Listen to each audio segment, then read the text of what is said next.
Hello good people, welcome back to Ashraf channel. Okay guys, hari ni Ashraf nak update dengan korang tentang the last chapter of Tengmo ni. Daripada hari Jumaat, hari tu punya news kita combine kan sampai kita dapat berita yang terkini guys. Sekejap lagi kita akan share dengan korang. Korang dah tengok video ni, jangan lupa tekan like, jangan lupa tekan subscribe dan juga hit bell notification. Kalau nak share, pergi share dekat TikTok korang, okay? So, let's roll it.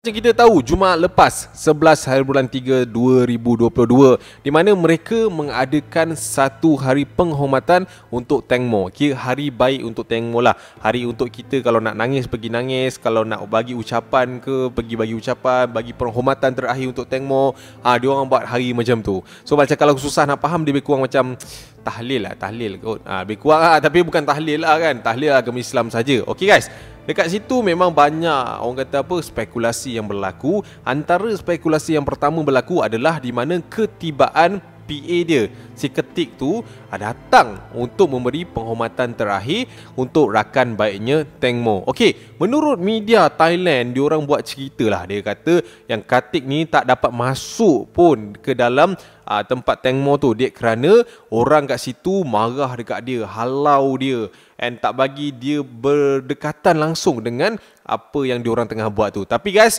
itu hanyalah berita angin. Kerana apa? Ketik dapat masuk, pergi bagi bunga, dan dia siap tulis surat lah. Surat dia tak silap acap berbunyi like macam aku sedih, aku rindu gelak ketawa kau, aku rindu nak borak dengan kau, kau dengan aku bukan kawan biasa, kau dengan aku dah lebih kepada keluarga, aku rindu dan aku harap engkau tenang di sana. Macam itulah lebih kurang dia. Tapi just Ketik tu datang bagi bunga, bagi surat, and then dia balik guys. Dia tak buat apa-apa. So kat situ menimbulkan spekulasi lah, kenapa dia ni boleh tunjuk muka dekat hari macam ni untuk Tengmo. Tapi pada aku benda tu is fine lah kan, sebab dia belum disabitkan salah apa-apa pun kan. And one more thing juga, netizen ada bagi tahu yang Mak Tengmo kelihatan tersenyum, dia rasa gembira sebab dia rasa macam anak dia ni di-appreciate, disambut dengan baik. Dia kata anak dia memang tenang bila nampak benda-benda macam ni. And dia kata terima kasih kepada semua yang dah menjayakan benda ni. Bak kata mak dia dah macam syurga. Macam tu guys. So itulah dia sedikit sebanyak kronologi yang berlaku pada hari Jumaat itulah, pada hari penghormatan untuk Tengmo. And satu lagi guys, pada hari Jumaat hari tu juga, polis ada update tentang statement diorang yang menunjukkan lakonan semula tentang apa yang terjadi ketika Tengmo jatuh tu guys.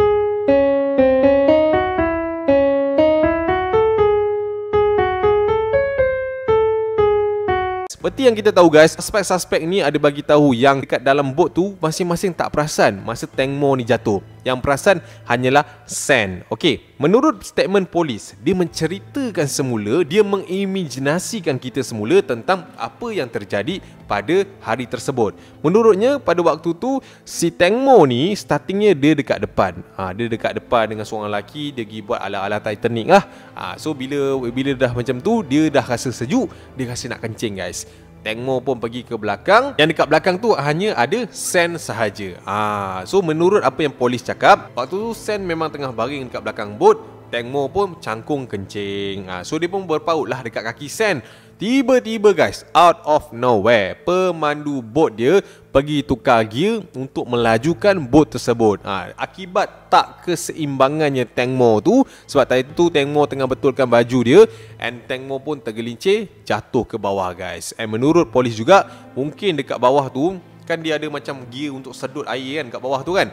Tengmo tersedut ke bawah tu, that's why air tu masuk dalam badan dia. Dan mungkin kat bawah tu jugalah Tengmo tercedera kerana terkena bilah kipas yang mengakibatkan peha dia cedera guys. So itulah dia guys, apa yang polis bagi tahu tentang statement-statement yang diberi oleh suspek-suspek ni guys. Buat masa sekarang guys, suspek utama dia hanyalah pemandu bot sahaja. Ketik tu, PA dia tu yang kita duk sembang kata ada agenda, ada VVIP dekat belakang tu apa semua, tak, dia bukan suspek. Suspek hanya seorang je setakat ni, which is pemandu bot tu, kerana kesalahan menyebabkan kecuaian dan menyebabkan kematian serta memandu bot tanpa lesen.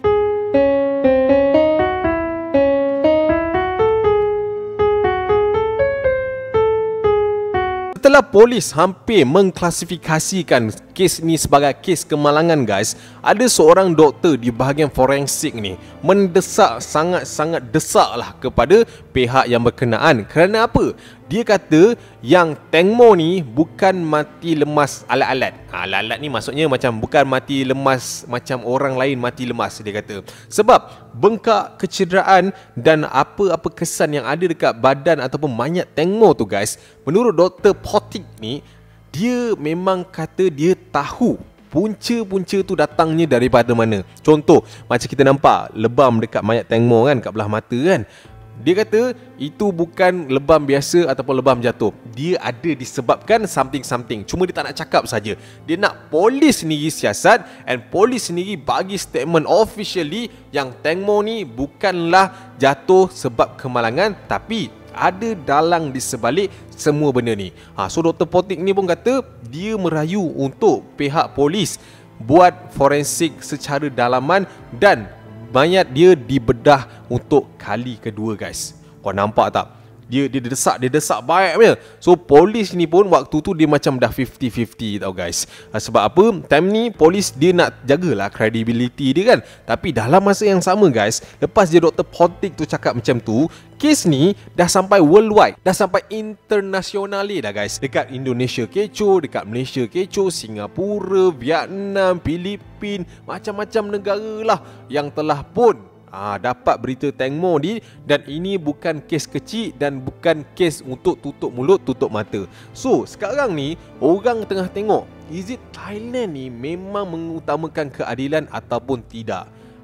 So kalau diorang kata macam Teng Mo ni punya kes ni kan, okey kemalangan lah, kita kasih tutup kes lah, pisang lah. Memang polis kat sana kena kecam teruk, dan keadilan di negara Thailand pun akan mula diragui guys.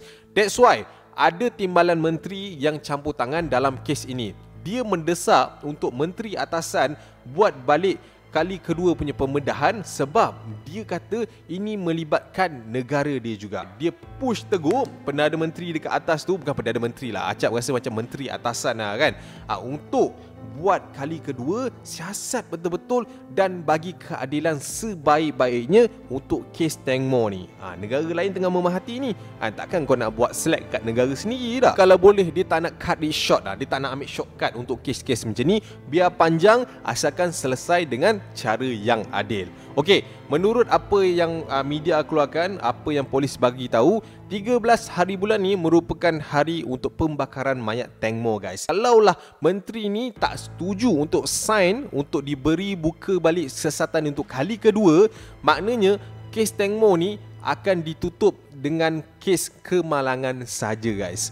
Which is lepas ni kalau kita dengar pasal Teng Mo, okey lah, polis kat sana dah official lah cakap dia ni memang kemalangan. Kita nak cakap pembunuhan ke apa, memang tak. Sebab banyak sudah bakar, bukti sudah habis, hukuman sudah pun dijatuhkan, dan orang yang bersalah adalah pemandu bot tu tadi, and dah masuk ke dalam lock up dah.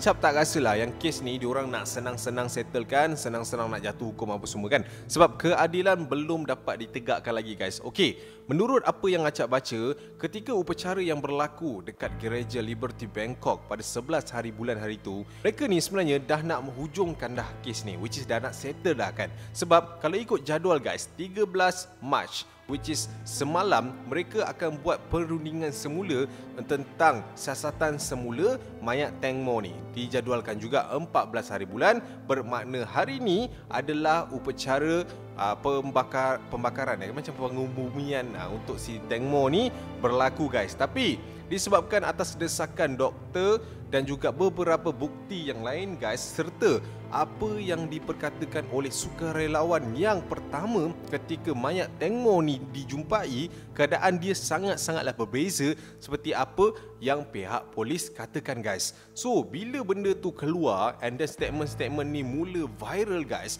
diorang ni terus mendesak untuk melakukan siasatan semula terhadap mayat Teng Mo. Okay guys, macam Acap cakap tadi, apa yang sukarelawan tu cakap kan, sampaikan kes ni boleh diorang nak bertimbang untuk siasat semula. Melalui apa yang Acap baca lah tentang apa yang sukarelawan tu cakap, apa statement dia sebenarnya. Okey, sukarelawan tu cakap dia antara orang yang pertama menjumpai mayat Teng Mo pada hari tersebut, dan dia 100% sure yang keadaan mayat Teng Mo tu adalah berlainan seperti apa yang dicakap oleh forensik guys.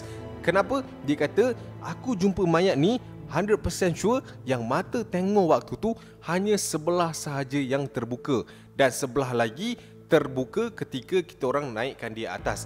And one more thing, ada kesan bengkak di mata, dan dia juga sure yang gigi Teng Mo ada yang patah guys. So dekat sini dia kata ini bukan kes lemas biasa. One more thing guys, kita ada cakap pasal yang Teng Mo ni terjatuh kan, terjatuh dekat ujung, disedut dekat bawah, peha terkena bilah kipas apa semua kan. Kalau kita fikirlah kan guys, dia masuk dekat bawah, peha kena bilah kipas, takkan baju dia tak koyak, betul? Baju dia takkanlah tak ada, orang kata apa, terkait dengan bilah kipas tersebut. Betul lah kalau kita nak fikir secara logiknya lah kan. So, kalau kita nak bersetuju dengan teori yang diorang kata Teng Mo ni terjatuh and then disedut ke bawah bot, kaki dia kena bilah kipas, itu ada satu benda yang kita boleh curigakan sebenarnya. And melalui siasatan lanjut guys, footage CCTV yang lain sudah pun diketengahkan serta dikeluarkan. Dua footage CCTV yang Acap jumpa, yang bagi Acap ini adalah gambaran yang sangat jelas tentang apa yang berlaku dekat atas bot tu guys. Dia ada sesuatu yang berlaku ke atas tu guys. Yang pertama guys, ada rakaman CCTV yang menunjukkan ada pergelutan, serta kita boleh nampak ada someone tengah ketuk ataupun pukul someone menggunakan satu objek di atas bot tersebut. Dekat situ guys. Yang kedua guys, kalau kita tengok footage yang kedua ni, kita boleh nampak ada satu objek yang sedang berusaha berenang naik ke dasar.